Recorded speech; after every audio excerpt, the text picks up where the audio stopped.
Assalamualaikum warahmatullahi wabarakatuh.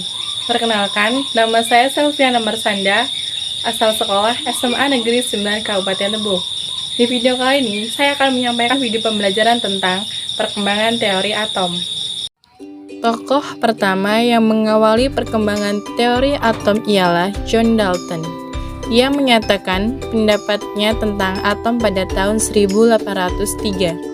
Teori atom Dalton ini didasarkan pada dua hukum, yaitu hukum Lavoisier atau hukum kekekalan massa dan hukum Pauli atau hukum susunan tetap. Isi teori atom John Dalton adalah sebagai berikut. Atom adalah bagian terkecil dari suatu unsur-unsur dan tidak dapat dibagi lagi. Atom-atom sejenis mempunyai sifat yang sama, sedangkan atom-atom dengan unsur tidak sejenis memiliki sifat yang berbeda. Dalam reaksi kimia, terjadi penggabungan atau pemisahan atom. Atom dapat bergabung dengan atom lainnya untuk membentuk molekul dengan perbandingan bulat dan sederhana. Dalam praktiknya, teori atom Dalton memiliki beberapa kekurangan diantaranya, tidak bisa menggambarkan bagaimana cara atom saling bergabung, atom unsur yang satu dengan atom unsur lainnya tidak bisa dideskripsikan. Hubungan senyawa antara larutan senyawa dengan daya hantar arus tidak bisa dideskripsikan. Sifat listrik materi tidak bisa dideskripsikan. Teori atom Dalton hanya mampu bertahan selama 90 tahun. Hal itu dikarenakan pada tahun 1886, Eugene Goldus telah menemukan partikel listrik yang memiliki muatan positif dan yang sekarang dikenal dengan nama proton.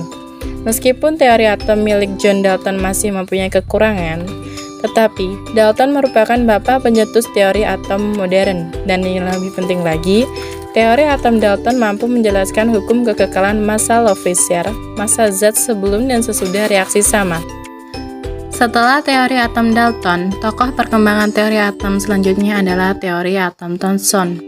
Thomson memperbaiki kekurangan-kekurangan yang ada pada teori atom Dalton sebelumnya.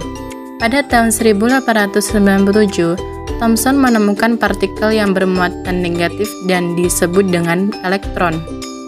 Elektron merupakan penemuan yang bertujuan untuk memperbaiki kekurangan teori atom sebelumnya. Teori atom Thomson berawal dari penemuan tabung katode oleh William Crookes.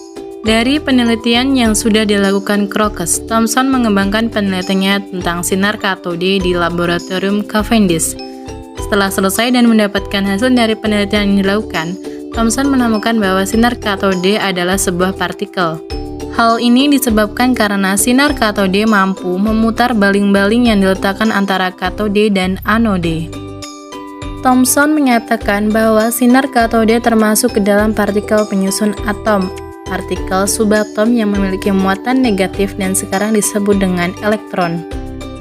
Isi dari teori atom yang dimiliki oleh Thomson adalah sebuah bola pejal atau bola bilir yang bermuatan positif yang memuat beberapa partikel bermuatan negatif atau elektron.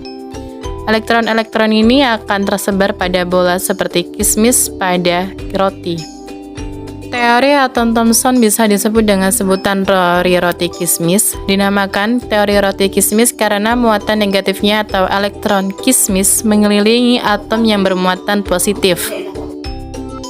Secara garis besar, teori atom J.J. Thomson dapat disimpulkan menjadi beberapa garis besar. Berikut ini inti dari teori atom Thomson.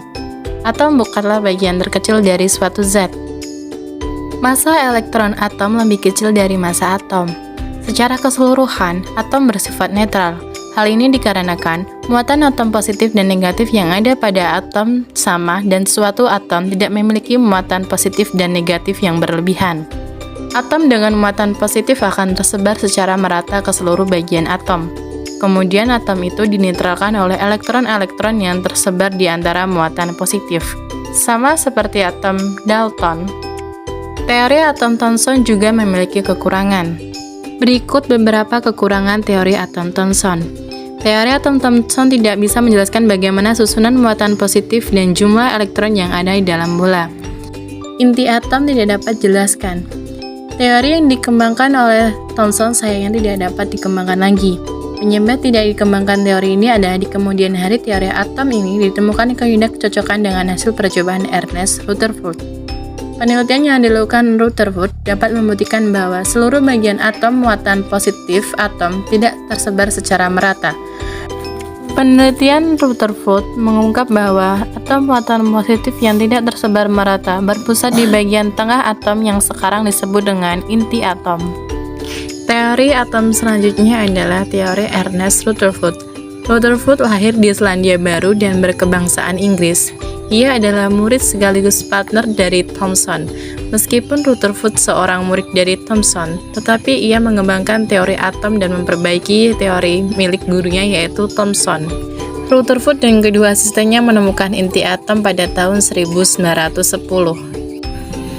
Inti atom memiliki jari-jari yang lebih kecil dari jari-jari atomnya. Teori yang ditemukan oleh Rutherford berasal dari eksperimen penembakan inti atom lempengan emas dengan partikel alfa, sebuah partikel dengan massa 4 kali massa atom hidrogen dan muatan positif sebesar 2 kali muatan elektron.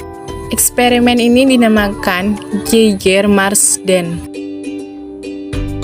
Berdasarkan hasil percobaan yang dilakukan, Rutherford memiliki kesimpulan bahwa inti atom yang terkena partikel alfa maka akan terjadi tumbukan yang menyebabkan pembelokan atau pemantulan partikel alfa. Penyebab terjadinya hal itu adalah massa dan muatan atom terpusat pada inti nukleus. Dengan demikian, Rutherford berpendapat bahwa muatan inti atom sama dengan massa atom dalam sama satuan massa atom. Berikut beberapa inti atau garis besar dari teori atom Rutherford. Atom terdiri atas inti atom yang bermuatan positif dan dikelilingi elektron-elektron yang bermuatan negatif seperti model tata surya. Atom bersifat netral karena muatan positif sebanding dengan muatan negatif. Selama mengitari inti, gaya sentripetal pada elektron terbentuk oleh gaya tarik-menarik antara elektron dengan gaya inti atom, gaya Coulomb.